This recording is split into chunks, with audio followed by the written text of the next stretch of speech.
Hello and welcome to The World This Week. It's been a week of trash talk in the US. In the 11th hour of the elections, the Democrats became incensed by insults thrown at the Republican rally in New York. A warm-up Camariac described Puerto Rico as an island of garbage, denting Donald Trump's appeal to Latin Americans, or so it seemed. Then a Joe Biden gaffe appearing to call Trump supporters garbage.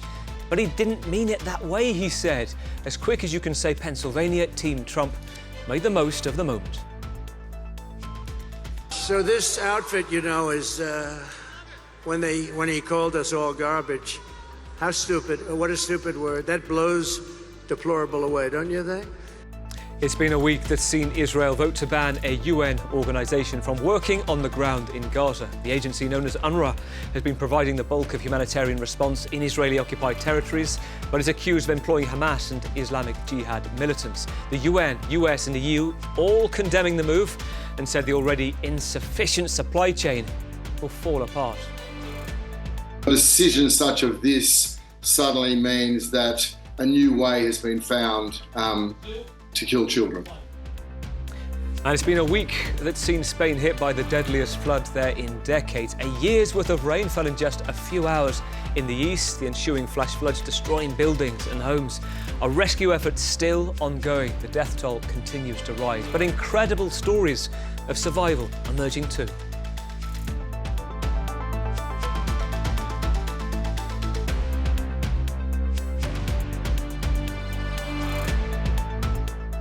Well, with me this Halloween week for the Witching Hour tonight, France 24's Chief World Affairs Editor Rob Parsons. Great to have you with us. You're just back from Georgia, given the events there in the past few days. Tell us about the atmosphere there at the moment. Gloomy, really in a nutshell, because for Georgians, particularly those on the opposition side of politics, this was almost a make or break election. The feeling was that this was their chance to open a way to join the European Union, and if they lost it, Georgia would go in a completely different direction, getting closer to Russia, not necessarily being integrated into the Russian space, but certainly much closer to Russia, and with the possibilities of down the road either joining the European Union or even more removed now NATO being unthinkable. So for Georgians, I think genuinely thought on the opposition side, rightly or wrongly, that they were going to win this election. It was a terrible blow. They didn't win the election quite clearly, but the question now is, were they robbed of the election by falsification before the election itself and on election day? And the weight of evidence is gradually mounting that this was a stolen election, that the disparities in the vote, disparities in the exit polls and the official results are so great as to be, unacceptable. So the investigation is underway. The opposition is waiting to see what the outcome of that is going to be before they decide what their next steps are going to be. But their options, it has to be said, are quite limited. Well, we're going to discuss the deeper geopolitics of what's going on, and also Mr. Ivanishvili, this billionaire eccentric founder of the Georgia Dream Party with a penchant for sharks, giraffes, moving trees into his park as well, with this James Bond-style mansion. Yeah. Rob, great that you're with us. Aysegul Sert is also here, international reporter and professor of journalism at the renowned University of Political Science, SciencePo. Aysegul, a delight that you're here too. Tell us about your week.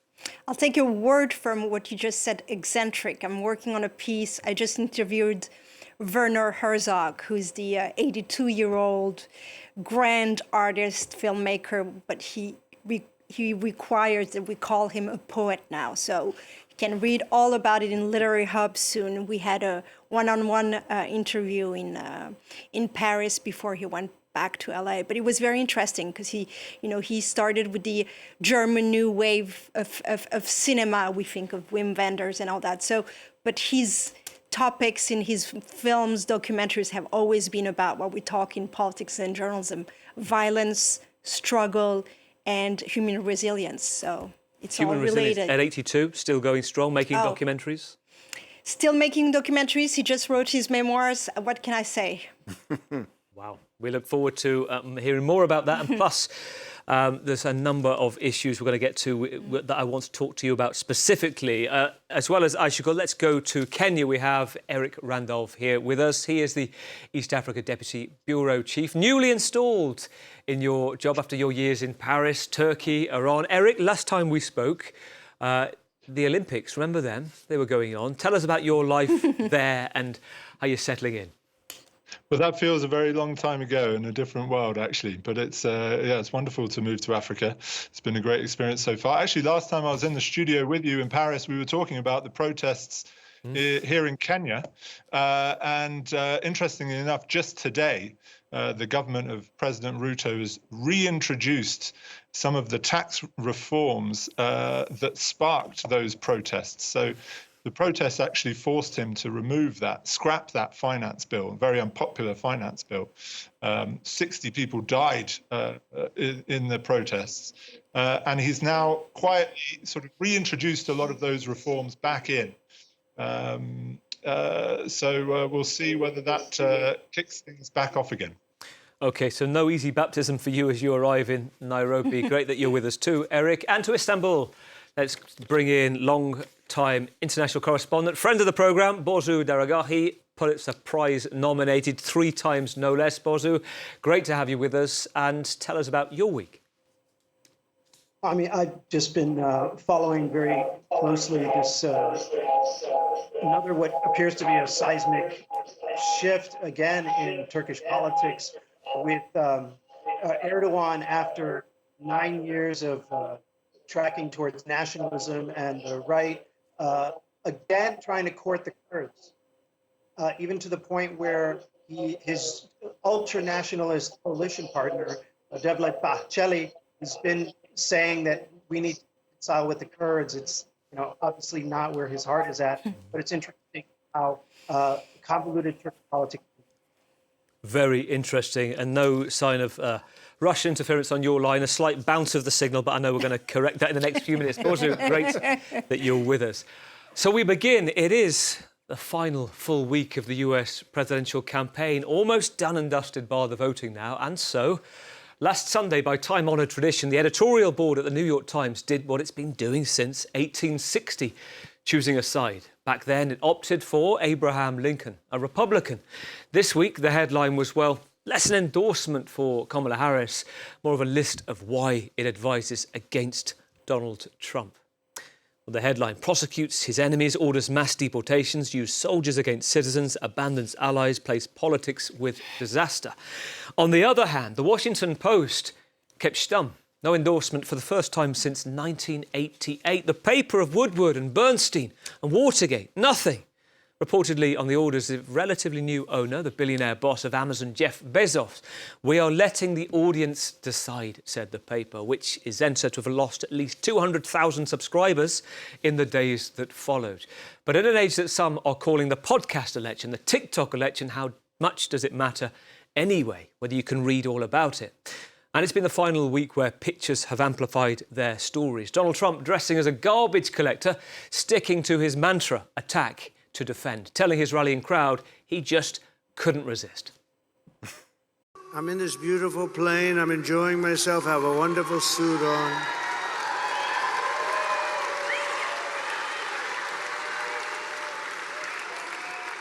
And one of my people came in and said, "Sir, you know, the word garbage is the hottest thing right now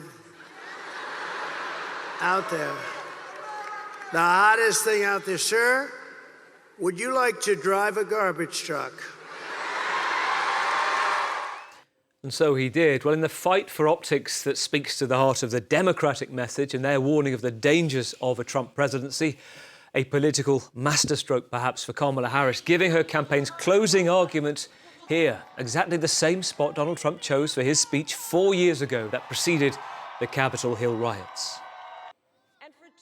Donald Trump intends to use the United States military against American citizens who simply disagree with him. People he calls, quote, the enemy from within. America, this is not a candidate for president who is thinking about how to make your life better. This is someone who is unstable, obsessed with revenge, consumed with grievance, and out for unchecked power. Icicle, so for you, this week, who came out on top? Or are they both now preaching to the converted?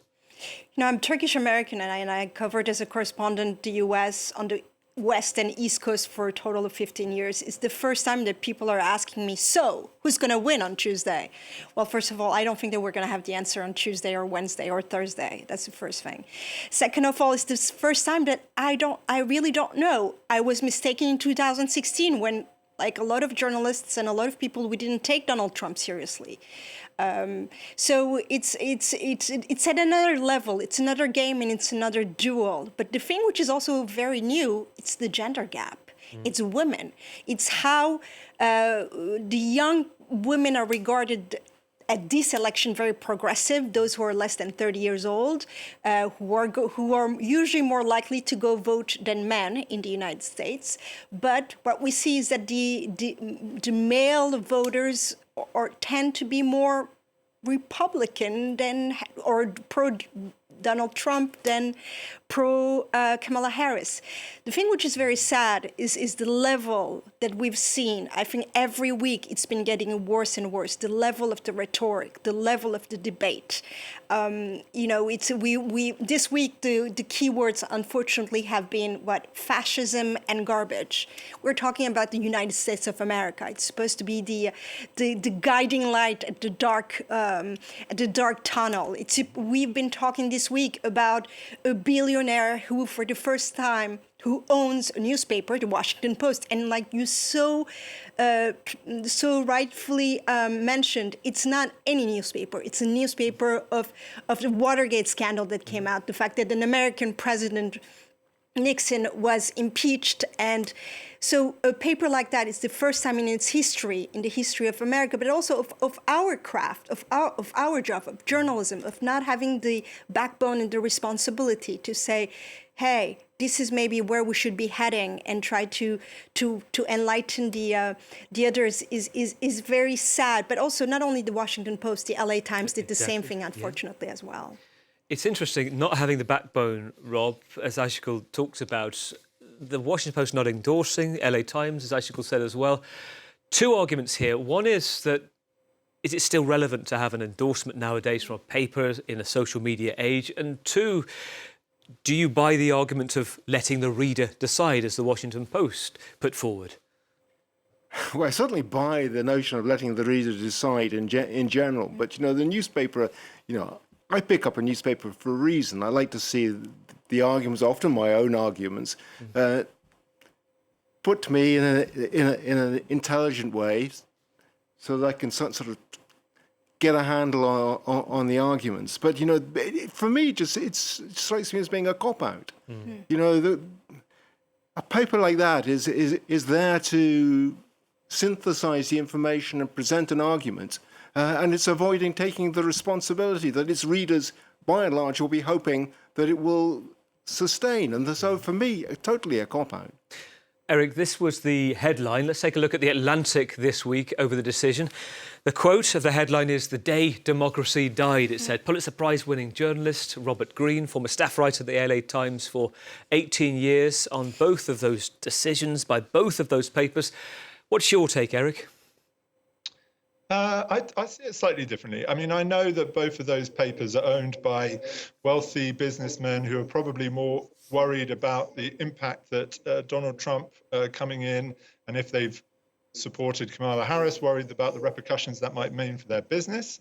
But at the same time, I sort of feel like this is a reflection of where American politics are at. You know, as we've already said here, the state of the quality of the debates are such that we're not really having a substantive debate about policy in which a newspaper could articulate some arguments one side or another.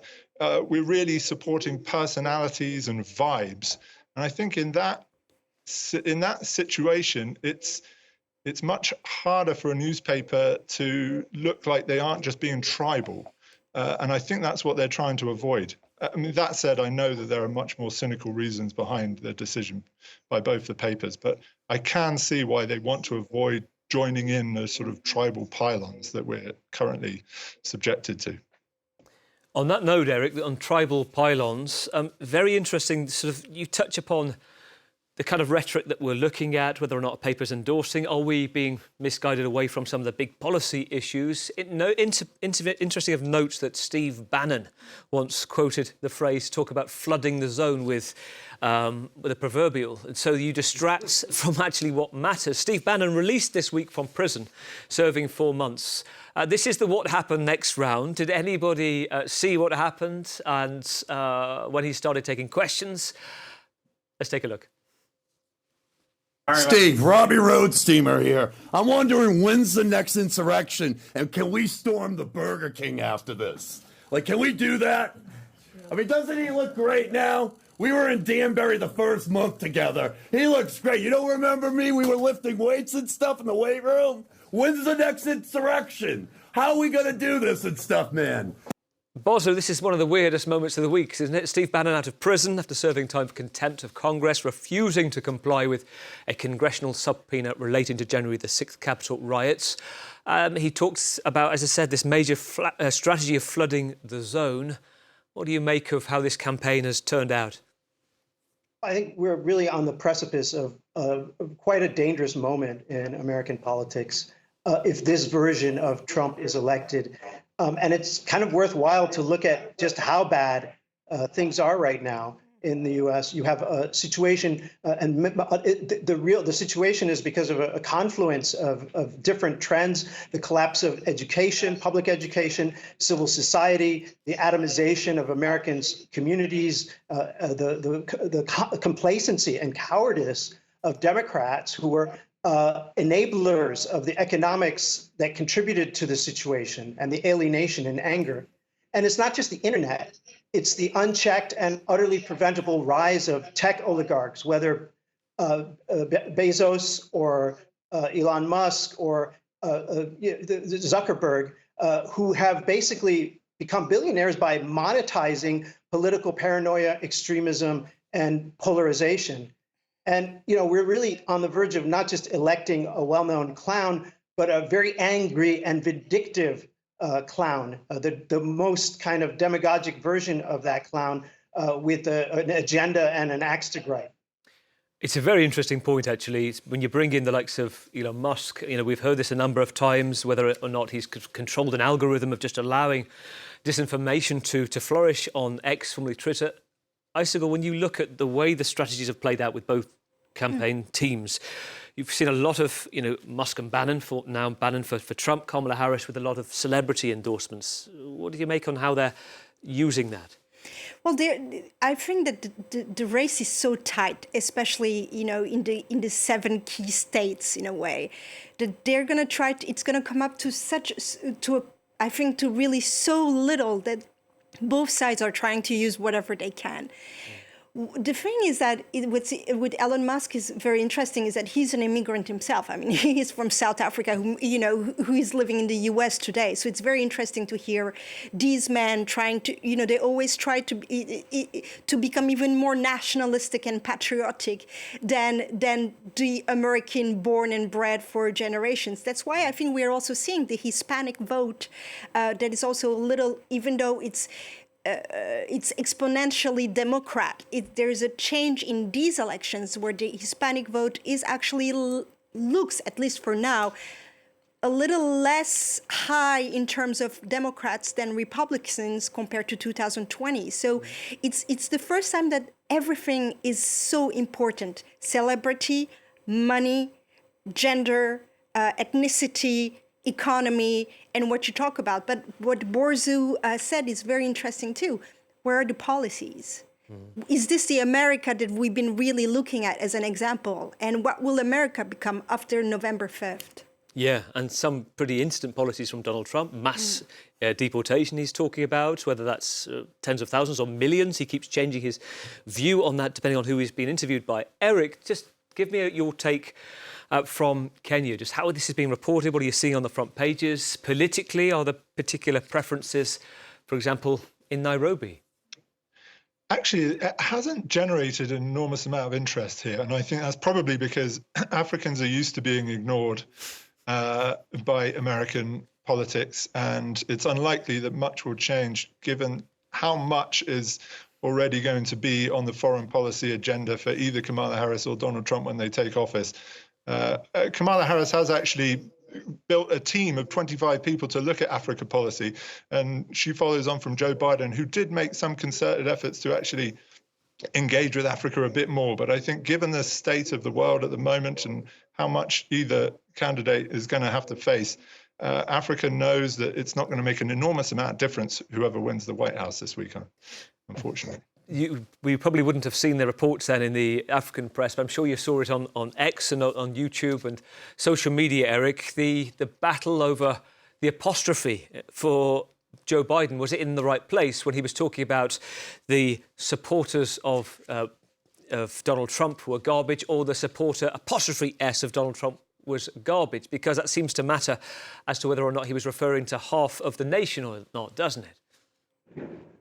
Where do you stand on that? I have to say I'm very happily not having to follow every twist and turn of the American election. Thank God. Last time Donald Trump won the election, I was in Iran, and I can tell you that felt like a lot more serious repercussions were coming my way, sat in Tehran at the time and watching Donald Trump win. This time, I've mercifully been spared some of the fun little details of this campaign. Well, from that point, and Eric talks about Iran, let's talk about what was going on in Israel. Well, as we still await a repercussion from the latest tit-for-tat strikes there. To the Knesset, the Israeli parliament Monday night, a decision that was looming for months regarding the future of the main humanitarian team on the ground in Gaza and the occupied West Bank, and that also operates in Jordan, Lebanon and Syria. It's called, the UN Relief and Works Agency. It's a body established back in 1949 after the creation of Israel, which led to the displacement of hundreds of thousands of Palestinians from their home. Right now, it's estimated to support around 6 million Palestinians. 2 bills put forward to MPs, both passed. One barring UNWRA, as it's known, from activity within Israel. Another banning Israeli authorities from any contact with UNWRA. Israel says the group is intertwined with Hamas, with some of its staff accused of involvement in the October the 7th attacks. Well, what we saw was pause from Western countries for their financial aid to UNWRA while it was investigated. Most resumed, including France, but the US and the UK haven't. Let's first hear from those in the Knesset after the vote, and then the reaction from UNICEF. UNWRA is an organization that a terrorist organization has completely taken over it. What we've seen in Gaza is how Hamas has taken over United Nations facility, schools, hospital clinics, and headquarters in order to use them as military bases to hide ammunition, to hide rockets, to actually commit terror activities from the United Nations facilities. To be very clear, if UNRWA is unable to operate, it'd likely see the collapse of the humanitarian system in Gaza. UNICEF would become effectively unable to distribute life-saving supplies. Here I'm talking vaccines, I'm talking winter clothes, I'm talking hygiene kits, health kits, water and sanitation, RUTF on malnutrition, and we know, again, we're knocking on the door of famine, and all range of nutrition supplies. So a decision such as this suddenly means that a new way has been found to kill children. Bozu, it's a region you know very well. Listening to very different contrasting accounts there, the Israeli point of view that this can be replaced with another organisation that's not as intertwined, and UN aid agencies very clear that this is catastrophic. Where do you read this? I think both sides are exaggerating somewhat.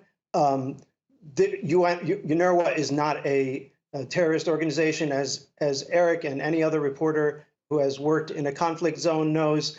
These are places where various aid agencies operates. So, there are certain functions that an organization like UNWRA performs in this kind of post-conflict conflict situation, coordinating humanitarian efforts and so on.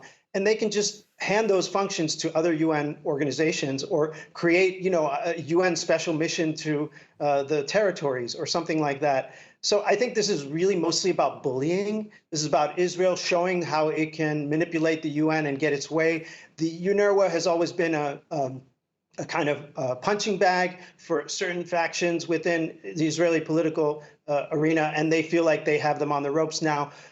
As anyone who has been in a conflict zone knows, these international organizations and the UN, they have international staff, but they're often forced to hire local people. And apparently, yes, a few of those people were linked to Hamas. And this is something that is, somewhat unavoidable, but should not be a death sentence for UN operations in Palestine. Very interesting.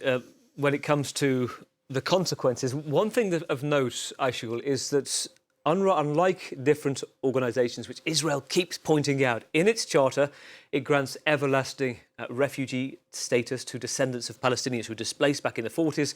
And so their argument is it's always going to perpetuate the crisis. What do you make of that? Well, the problem is that it's not just in the past year that the Knesset, the Israeli parliament, has been trying to get rid, basically, of this UN agency. It's been going on for actually years, which comes back. Their argument, their reasoning is exactly what you just mentioned. The problem is, it's that the moment that you start using the word terrorist so easily, when we take, coming from Turkey and where Borzo is, we know that very, the moment that journalists are, by Israel showed as Palestinian journalists are terrorists. Palestinian surgeons and doctors are terrorists. Palestinian agency UN workers are terrorists. Palestinian or Lebanese civilians are probable terrorists. The moment that you enter in that, nobody can get out of it. The problem that we have today is that in Gaza and in Lebanon, journalists are being targeted, international and local. Doctors and surgeons and hospitals are being targeted. Refugee camps are being targeted. There is no limit to what's going on. So to pass bill in the parliament as if it's a democratic and argumented and lawful thing that Israel is doing is very wrong. Because according to international criminal law, when you look at it, everything that since October 7th, Hamas, Hezbollah, even before it has been doing is completely another form of terrorism. But what the Israeli state, which is supposed, or government, which is supposed to be a democratic, beacon of light in the Middle East, is doing is anything but democratic. And plus you have a situation, you talk about those 3 deaths last week in Lebanon, those 3 journalists killed. Part of the issue is in Gaza, the lack of any international journalists now being able to get any access, even an embed, and to which we're now seeing the IDF put out their own interviews, one today to suggest that there was a member of Hamas who was at UNWRA as well, kind of doing their own journalism in the vacuum that isn't there. It's kind of an odd position that we're in. And yet, Rob, at the same time, you've talked about this in the past, where does the US stand right now? Kind of shouting in the wings, but unlikely to change the scenario. Yeah, shouting into the wind, essentially, at the moment as well. I mean, we've had Joe Biden urging Israel on so many occasions. We've had Antony Blinken coming to Israel on multiple occasions, trying to persuade the Israelis to take a softer line on humanitarian aid into Gaza. We've had that appeal that you were referring to earlier on this evening to Israel to improve the humanitarian situation within the next 30 days or face the possibility that military aid to Israel may be curtailed in some way or another.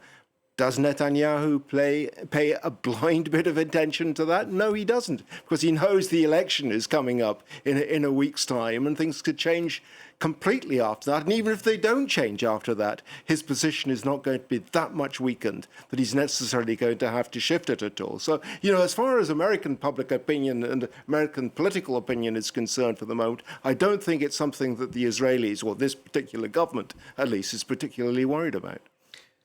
Eric, conversely, we talk about those who've stood with Israel, as Rob talked about, shouting into the wind when it comes to the US and trying to get its voice heard, but not being listened to. Close to you in South Africa, making its stand, taking its case on human rights grounds, saying there's genocide, its case still being looked at in the International Criminal Court. What's being said there? What sort of rhetoric are you hearing after the decision against UNWRA this week? Well, I think it's the sides have been taken, and I think most people recognise that this is just yet another step by Israel to show that it can, through sheer force of will and the power that it has and the backing that it has from the world's major powers, that it can continue to abrogate international law. And I want to take a moment just to reinforce what Aisha Gul said. AFP, who I work for, had 7 journalists in Gaza, based there permanently. Israel effectively accused them of being terrorists simply by being based in Gaza and refused to let them leave Gaza. It took, in the end, 7 months for us to get our journalists out of there. I think we finally got the last one out in April. In the process, miraculously, none of them were hurt, but in the process, they lost dozens of family members, if not more. I think, and we've also had one of our journalists severely wounded in an attack by an Israeli tank in southern Lebanon. At each stage of this, there are calls from Western countries to investigate and to stop doing these things. Has there ever been a word that's been so devalued as urge in the last few months? We've had America and Blinken urging Israel to do more over and over again, to absolutely no effect. So when a country like South Africa does stand up for this, I don't think it costs Israel very much at all, unfortunately. There was some hope. Oh, sorry, Rob. Just say one thing. We've heard that word terrorist, and we've just been speaking about it there in this connection, used so freely in this context by the member of the Knesset just now. Look, I don't think there's any doubt that there have been instances where UNRWA officials have been working with organisations that could be described as terrorist, but to attach that label to the entire organization without any evidence. And let's be honest about this. Israel, despite what the lady said just now, has not presented any evidence to back up its claim that the organization is riddled with supporters of Hamas or Islamic Jihad or any other organization at all. They're saying that 450 at least have been working for them. They haven't presented any evidence. The UN conducted its own research. They came up with a list of 9 people who they said could have been working for Hamas. No more than that. In an organisation of 30,000. 13,000 people. Yeah, OK. So looking at the situation, maybe at some point this week, at the second front, there was some optimism about Lebanon, talk of a ceasefire. After, a month now since the incursion, and even longer than that, more than a year of airstrikes, 2,200 people dead on the Lebanese side, hundreds dead on the Israeli side. The objective, says Israel, to allow those 60,000 people to return back to the north of Israel and destroy the chain of command of Hezbollah. So let's have a listen to Antony Blinken on Thursday, the Secretary of State, who sounded optimistic.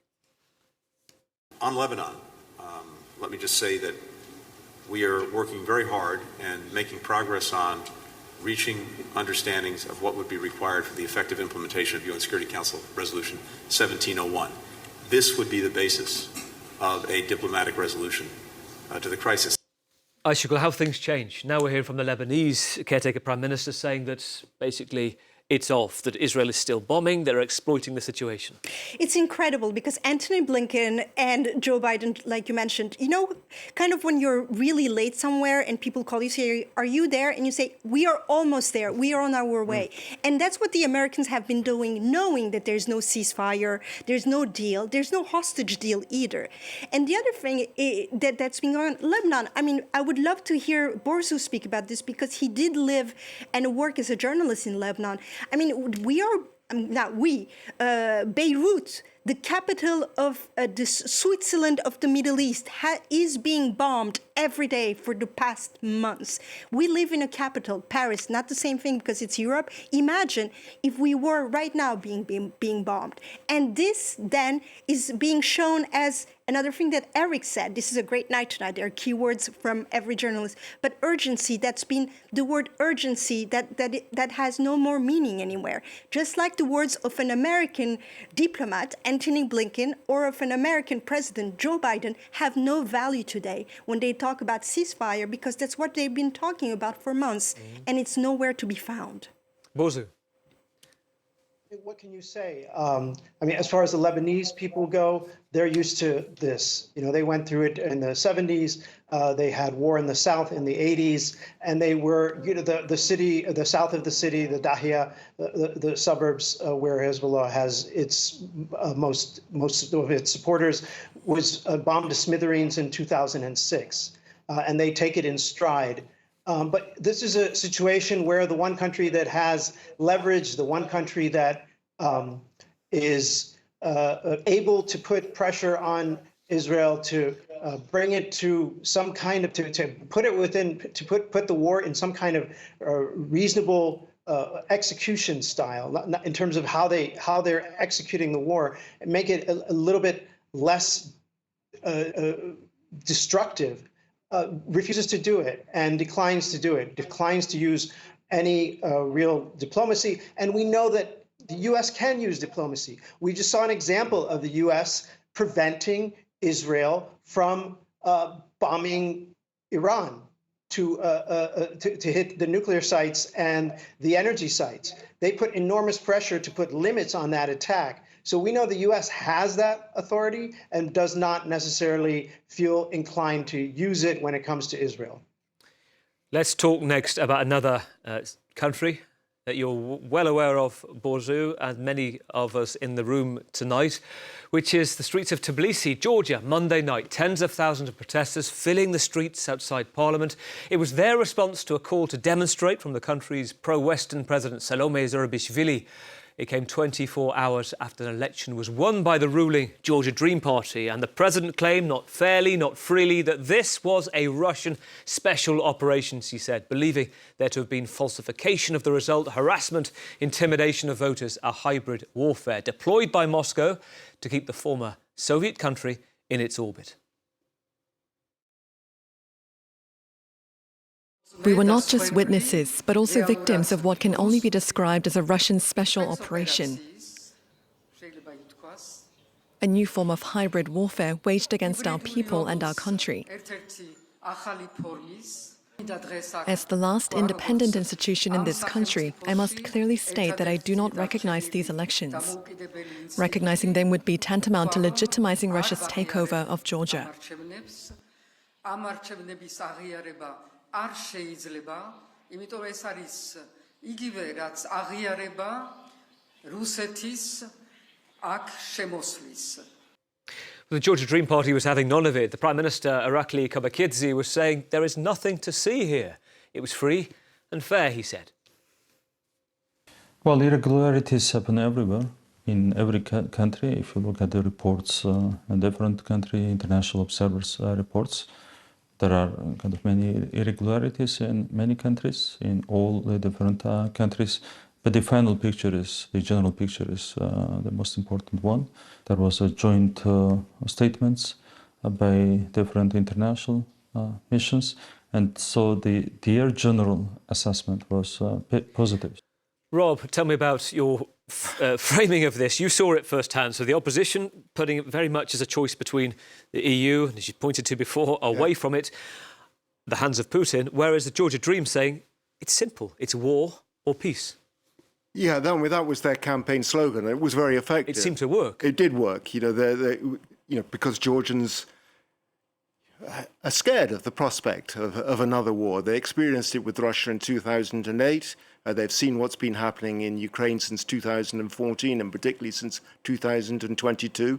And the propaganda they've been getting from their own government throughout the course of the war in Ukraine has been that the opposition are trying to drag us into that. They want a second front to be created in Georgia. Absolute nonsense. There is no evidence of that whatsoever. But as a propaganda ploy, as an argument in the election, it certainly worked.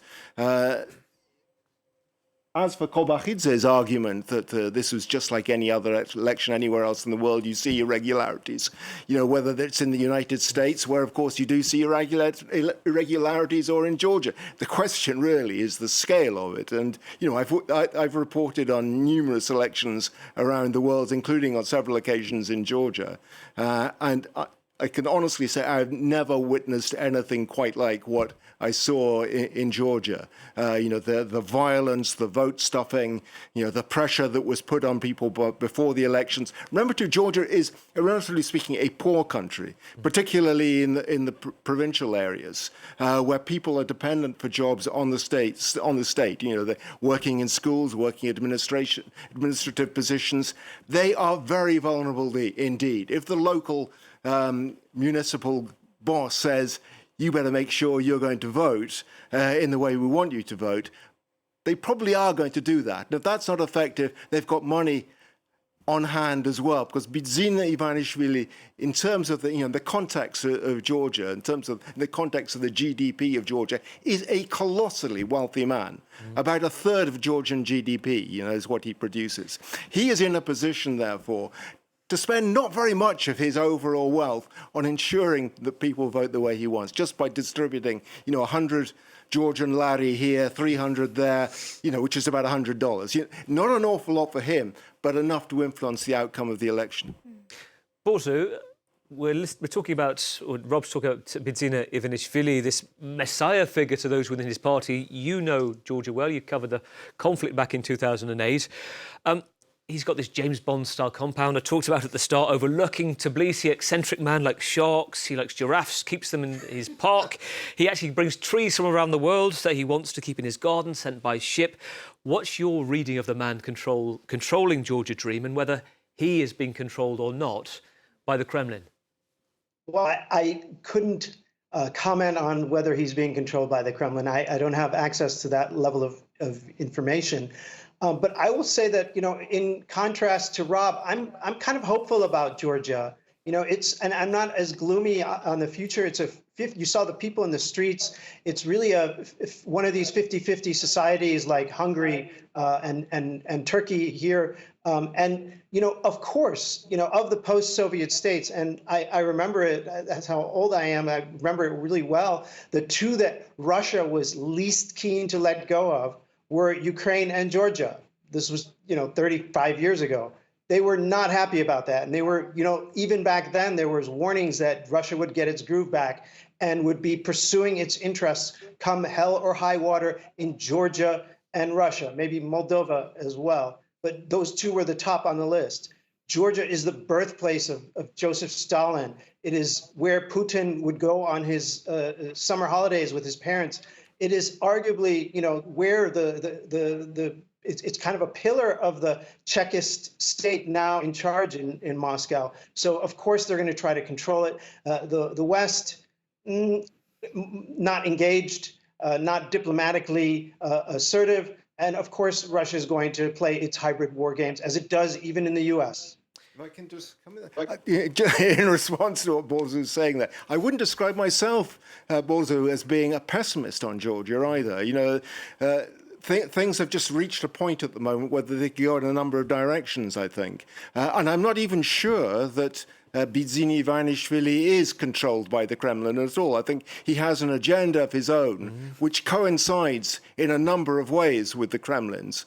But I certainly don't think he wants to put himself in the position of being a vassal of the Kremlin. I think, if anything, he sees himself rather in the position of Viktor Orban in Hungary. That's the model that he seeks to model himself on. That's why he can go to the Georgian electorate and say something which sounds incongruous to a lot of people. Look, stick with us, we will be in the European Union by 2030, because he envisages a European Union in 2030 which will be completely different from the European Union we have today, which will be populated by Orbans, Le Pens, Kaczynskis and the like, and him.